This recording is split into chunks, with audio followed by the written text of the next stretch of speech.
About a month before my 14th birthday, my cat Kalada got ran over by a delivery truck. My parents used to tell me she was getting too old to still let her outside to wander the streets. But Kalada was a curious explorer just like I was, and she used to look so sad sitting in the window watching the other cats roam free, though I regret not listening to my parents that day.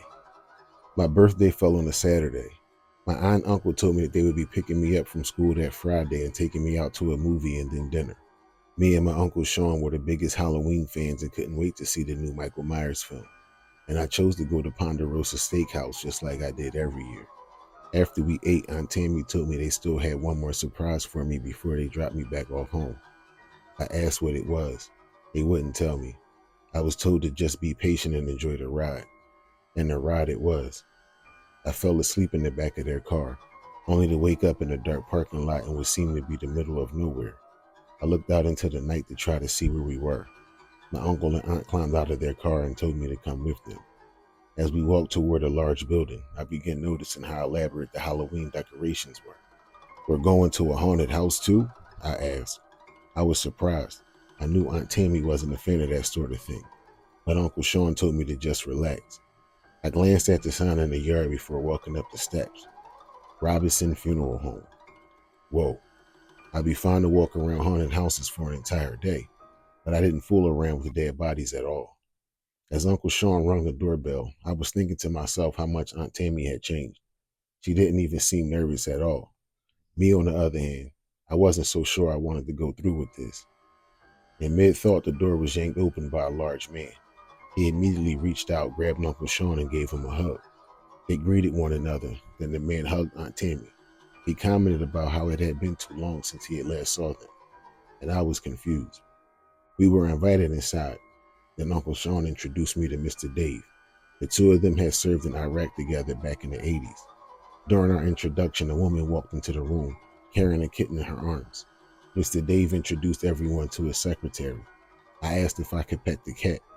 The woman said I could hold her and then place the kitten in my waiting arms. She was mostly black with gold markings around her tail, ears, and paws. Mr. Dave said he had never seen a color pattern quite like hers, and that the rest of her siblings were mostly black, white, and gray like their parents. He asked if I had any ideas for a name.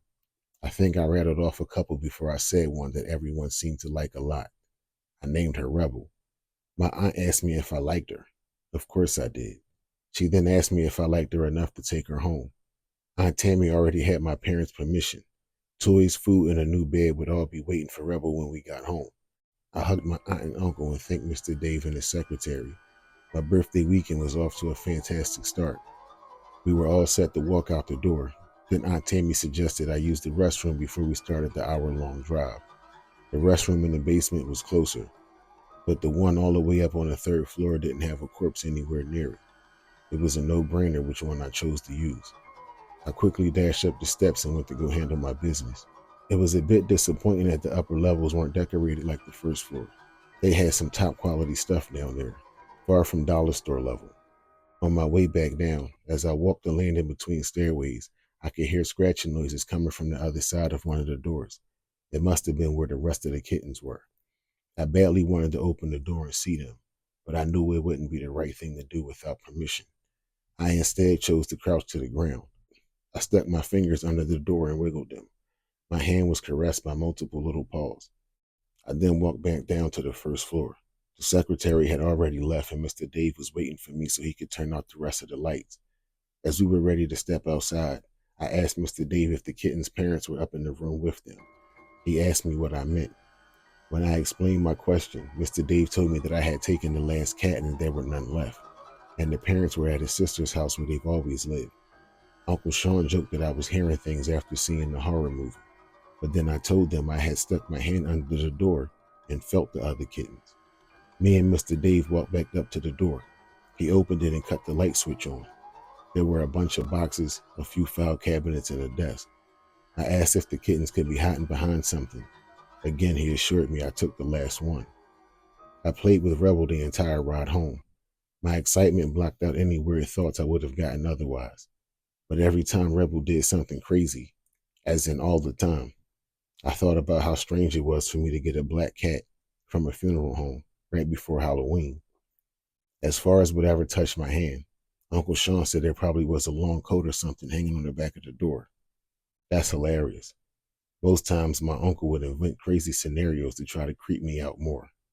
The only times he tried to make sense of those situations is when he was trying to convince himself there was nothing to be afraid of.